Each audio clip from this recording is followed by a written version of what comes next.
Hello everybody, Rope Fox here, and welcome back to another episode of Truly Bedrock. This is episode 33, and it appears I have someone checking out what we're doing, and it looks like we have Batman right here checking out the new game that we just worked on in the stream. Oh. What is this? Human feces? He's throwing poop. Last that I knew, Batman did not throw human poop. But I guess that's what this Batman does. And he's off. Anyways, in the last episode, we worked on the Pyramids Redstone, which is actually right over there on the other side. We got level 2 done, and I'm still laughing about the poo that just got flung at me. We got the Pyramids Redstone done for level 2, which is the invisible maze.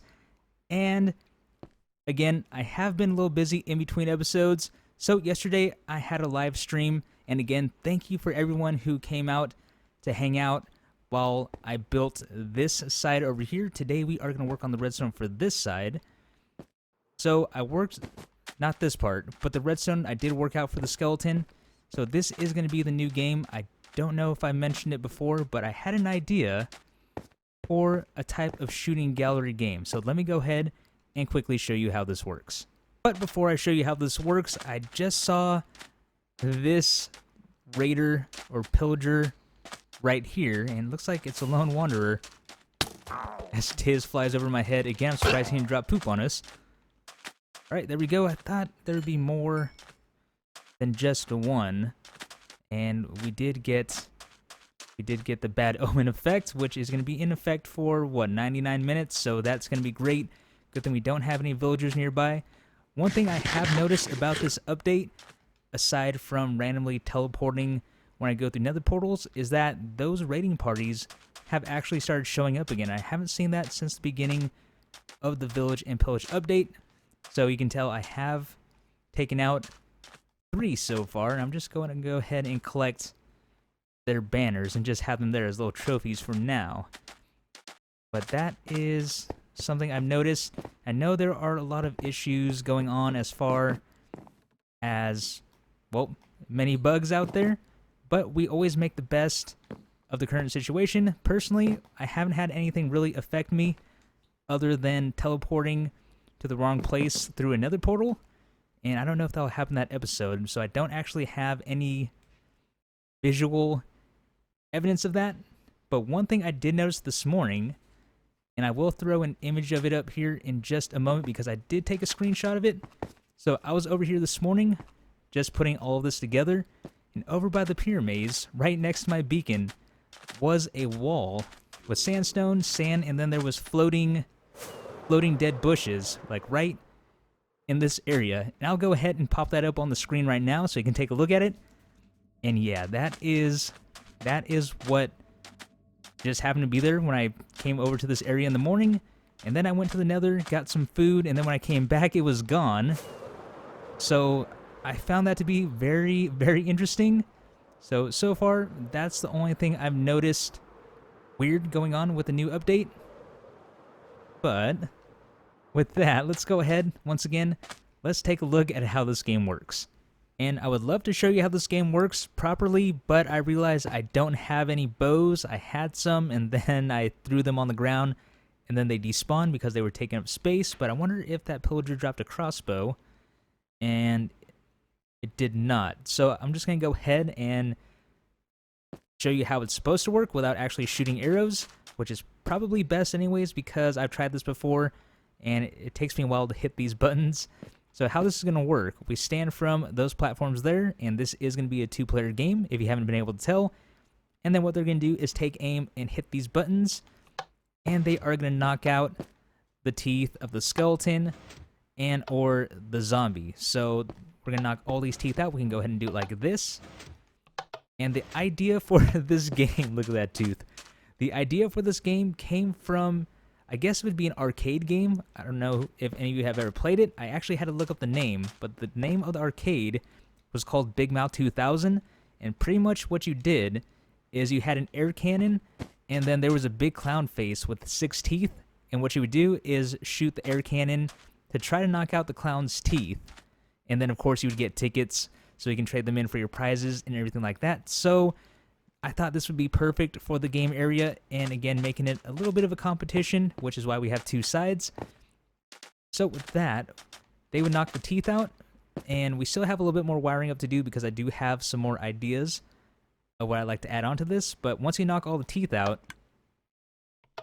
oops, that's the wrong one. Once you knock all the teeth out, the game resets. So it's ready to go for another round. Of course, you would have to come and collect all of the arrows. And that's the nice part about this, is even though if we have arrows, which again I cannot show you, even if we pick up all the arrows, these will stay down until all of these have been activated, because we do have RS Snorlatches down below, which we have been using a lot of RS Snorlatches recently, especially over in the Pyre Maze. So this is how the game is going to work, and like I said, what we're going to do today is wire up the zombie. Alright, so this build is going to be very easy and very straightforward. We're going to start with our wooden buttons, and they do have to be wooden buttons, because if we want to shoot arrows at them, if we use stone, it's not going to work, it's not going to push it down, but it will work with wood. And let's make sure, okay, it is lined up with that one. So that is why we're using wooden buttons for this build. And then let's go ahead, we're going to grab our droppers, head down below, and start setting up our RS Snorlatches, which should be right here. So we have these facing down, and looks like I might have to knock this out. I do need to be able to stand here. I guess while we're standing here, we can go ahead and use these like this. Whoops, I guess I didn't need to go that far. And we're gonna place our droppers facing up. Whoops, messed that one up. Messed it up twice. Here we go. 3rd time's a charm. I might not have to stand on that. Let's jump. There we go. Jumping is a lot easier. Again, I worked on this during my stream yesterday. And for those of you not following me on Twitch just yet, I will post a link to the channel. It should be popping up on the top of the screen. Head over there and follow me over on Twitch so you can see when I am streaming, because I do plan on doing that more often, and I'm super excited about that, so I can actually be a part of the stream weekends when all of the members of Truly Bedrock are streaming. Yeah, I'm just super excited to be a part of that. I know that's a fun day for everybody. So let's go ahead and check this out. We have 1, 2, 3, 4, 5, 6. Everything is looking good. And we can go ahead and get these blocks back, because we want to put them back where they belong. So, boom, got that all done. And let's go ahead and take a nap, because all kinds of stuff likes to spawn out here. Speaking of mobs spawning, I want to turn on the X-ray pack and take a look at what's going on around here, because I haven't checked in a while. And when I was first building this, well, I checked after the stream, this whole area of water was filled with ground, and you can tell I did light it up, and we are still getting a couple spawns, which isn't too bad. And I did see, oh, also with this X-ray pack, I don't have a face for whatever reason, so I don't know how that one works out, but yeah, with this one I don't have a face. But one of the cool things of the 1.13 update is that mobs or drown actually despawn, and I forgot what exactly the requirements are. I know so many blocks away they'll despawn if they're not active, and then you can see the pistons with this texture pack. I guess it would be considered a texture pack or resource pack, but I have been working in this area, so we do have, whoa, hello. Look at those. I just heard a creeper. Oh, in the water, okay. Wow, how many are those all in the water? So we got 1, 2, 3, 4, 5, 6, 7, 8, 9, 10, 11, 12, 13, 14, 15, 16, 17, 18. Yeah, wow, there's a decent amount in here, and oh man, they look so weird not having faces. So let's go ahead and hopefully none of them, well, I'm sure some of them will be, but hopefully, okay, they do. Oh, no. That's not good. Okay, we need to stay out of the water. I was hoping they wouldn't have tridents. Oh, look at that. That's crazy, and they all don't have faces. Bring it on, come on. This is like shooting fish in a barrel right here. Yep, come on to the shore. Yep, there we go. And thankfully, like I said, none of them have tridents on them. They're dropping tridents, but they don't seem to have any, which is good news for us. And okay, health bar is okay. We are taking a few hits here. And I'm gonna have to light this area up.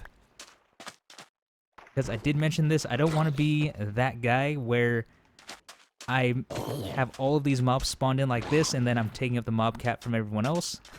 Try my best not to be that guy.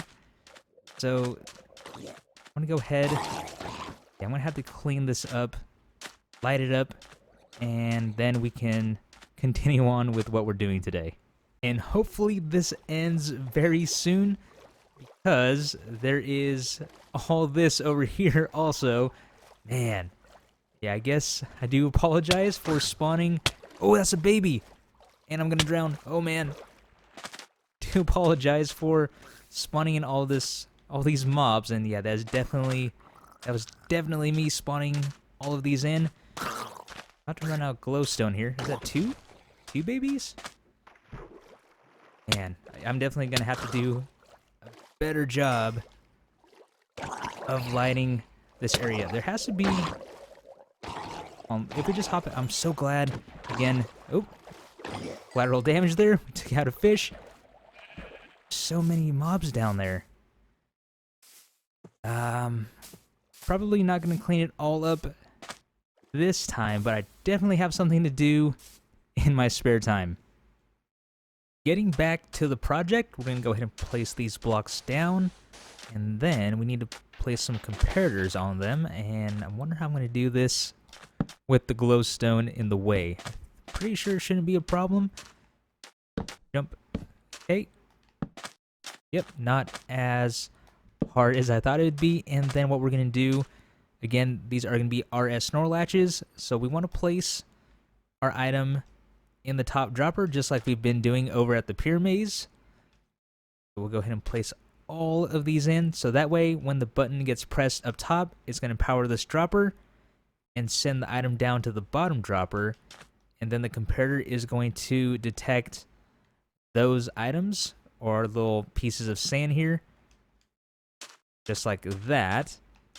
And again, so we push it, and now that powered, our item is now in the bottom dropper, and then we have a redstone output, and then we are going to run these into blocks, like that. Okay, and we need to get out of here. Next, what we're going to do is place redstone torches along this line, and hopefully, yep, I do have enough. Awesome. So that one is going to be inverted. Now, this part of the redstone we're setting up is so that when all of these have been activated, so when all of the teeth have been pushed down, the thing is going to reset. And after saying that, I realized we haven't even placed in the sticky pistons. So actually, these redstone torches are doing two things. We'll go ahead and do that. And let's go ahead and grab the sticky pistons, which I need. I guess I just need one more, right? Because there are 6 teeth. Go ahead and do this. Not grab that. Not grab that. Grab these. And turn this into slime balls. And then we have ourselves 6 sticky pistons. We can go ahead and place these facing up. And these are going to extend, except for that. Except for this one, because it has been activated, and technically, if it was placed in first, it would have grabbed the tooth and brought it down. So we'll grab that, and we can just go ahead and just place it down right there, because that is what would have happened. Okay, so that part is done. Again, like I said, it's very easy, very straightforward. Now all we're going to do is wire up the redstone so all of this can reset. Now to wire this up so all of the teeth will actually reset once all of these have been hit. So if we place redstone dust here, that is not going to be on, because again, This comparator is powering that block, which means our redstone torch is inverted or off. We have the other 5 on. So if we go ahead and lay down redstone dust here, like this, all of this is going to be powered. So even if we have 5 of 6 of these torches off, just one of them is going to keep this redstone line on. And of course, once all of them get knocked out, this redstone line will turn off. And then what we're going to do is run this over like this. So have heater, which we will add redstone dust. That's going to be powered. Heater. And it really doesn't need a 4-tick delay, but I am giving it just a little bit of delay. And then what we want it to do is power... I guess I will have to knock these blocks out once again. I want it to power these bottom droppers, and to do that, all we're going to do... place them down. There we go. Redstone dust along this here. Redstone torch, which is going to turn off because that is powering that. And then block above the redstone torch. So that is everything all done. Like I said, very straightforward. Again, I do want to add a few more things to this build. So if we go ahead and, because this one... Good. Oh, probably because... Actually, I don't know why it is back up, but we're going to go ahead and push them. 2, 3, 4, 5. And again, just to give you the visual, if we head on down below,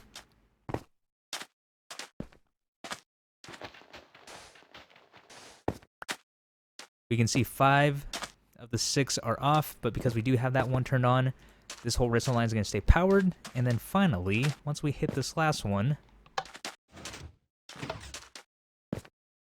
I guess that wasn't the best view, but let's go ahead and take a quick nap. We'll take a look at it one more time. So yeah, I was super excited about making this, and it was a lot easier than I thought. I actually, playing around with the honey blocks, I made a bigger version of it to where the teeth were too high. So that means it was honey block, slime, honey, honey, slime. So when that comes out, I will definitely... Whoa, that was some lag. Definitely make a bigger version of this, and again, we'll go ahead and take a look at the front of the redstone. So it is running along the bottom droppers, and because the redstone line is running this way, it's not going to affect these top droppers at all. It's only going to power those bottom droppers. And there we go. All of this is now done. Now that we have this all done, one thing I want to do is set up some sort of system that lets the players know who won, especially if 2 of them are competing against each other. I mean, they're not really, I don't think, are going to be paying attention to how far the other one has knocked out. Maybe, I don't know, but we still need some sure way of knowing who got it first. And what I'm thinking, I originally was going to try some sort of like note block, but then I realized Village and Pillage came out a little while back already, and with that update, we got ourselves some bells. And I'm thinking a bell going off would be perfect to signal who won. And we are going to have to take a nap here in just a moment. Now, I was looking it up on the wiki, and apparently, I didn't know we could not craft bells. So, bells, it says, can only be traded or taken from a village, and I know the ones around me, I don't think have any bells. Now, another funny part about that is we kind of have a bad omen effect going for another 36 minutes, so that means whatever village I go into, I am going to trigger a raid. So I'm not too ready to take that on, so that will be interesting. But then again, I do have to find some village that has a bell, rob them of their device they use for safety, so we can use it for our own entertainment. And thankfully, the bad omen effect can be removed by drinking milk. I didn't know that. I actually had to look that up just to see if that's actually a thing, and thankfully it is. That way I can travel into villages without triggering a raid. And I think my other village over there in the desert is wiped out because I did accidentally trigger a raid the other day. And I thought I was good, but I didn't block off any of the villagers, so I believe they all died. And of course, this village isn't going to have a bell. Let's see, they don't seem to have a little town square area. Not seeing a bell. There is one more village within a decent distance out over in this direction. Good thing we are... Wow, there are a bunch... Wow, who spawned in all of these mobs? Oh, this was closer than I thought it'd be. Let's go ahead and check this village. And it looks like this place would have a bell. If not... oh, that was the stonecutter. That always kind of catches me off guard whenever that goes off. And... Doesn't look like we're gonna find a bell in this village. Now that we have the bells, we can go ahead and start making a space for the redstone. And a bell can be activated by redstone because I did do a build for a counter that had a bell at the end that was activated.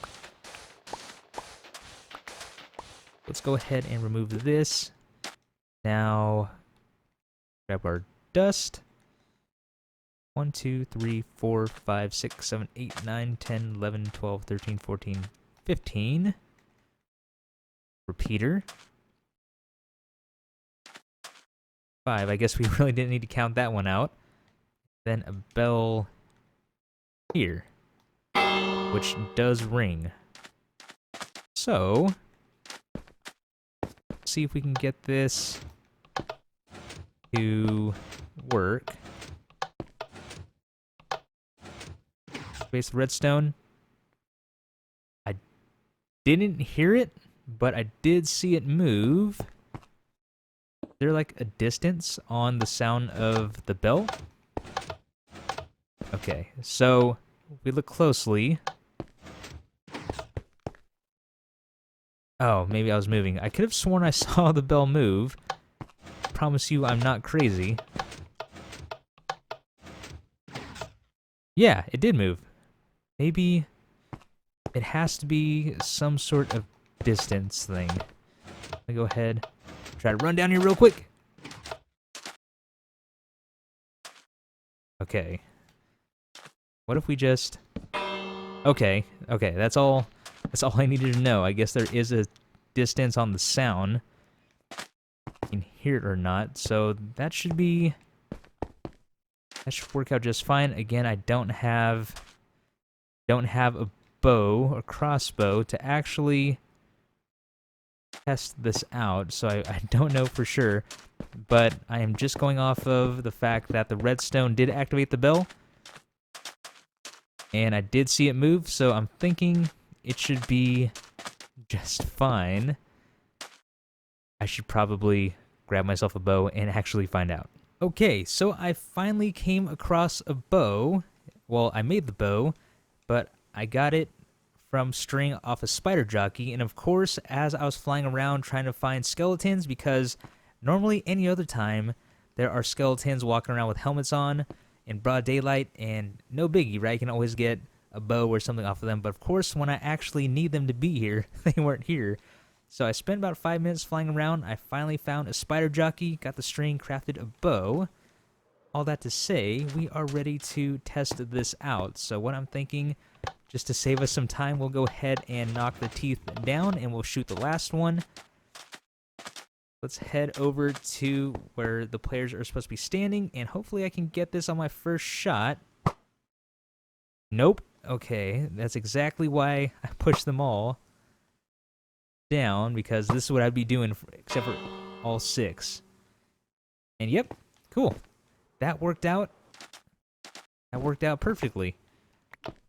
Now, my only concern about that is depending on where... Well, how loud it is.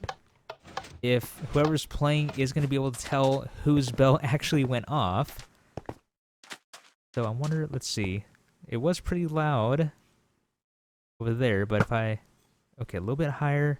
See how it sounds from the other player's side.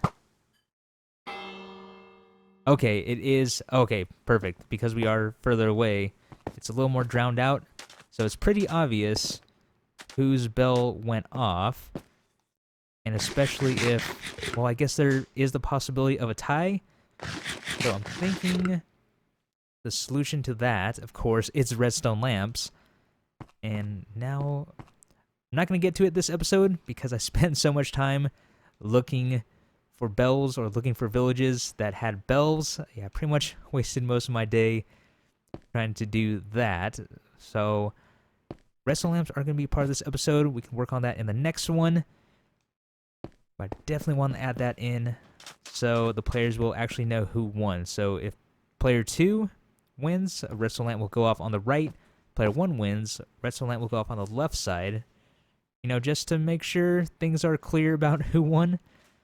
So yeah, oh man, I'm super excited about this game, and I'm pretty sure this one is definitely going to open up before the Pyre Maze, because I do have some cool ideas for that I was sharing again in my stream for the 3rd floor, and we'll see if I actually follow through with that, because that will be a bit of work. But I wanted to have a game for everyone to play ASAP, so this is where this idea came in. And again, I'm really happy with the way this turned out. So with that being said, everyone, we are going to bring today's episode to a close. And I really hope you guys enjoyed.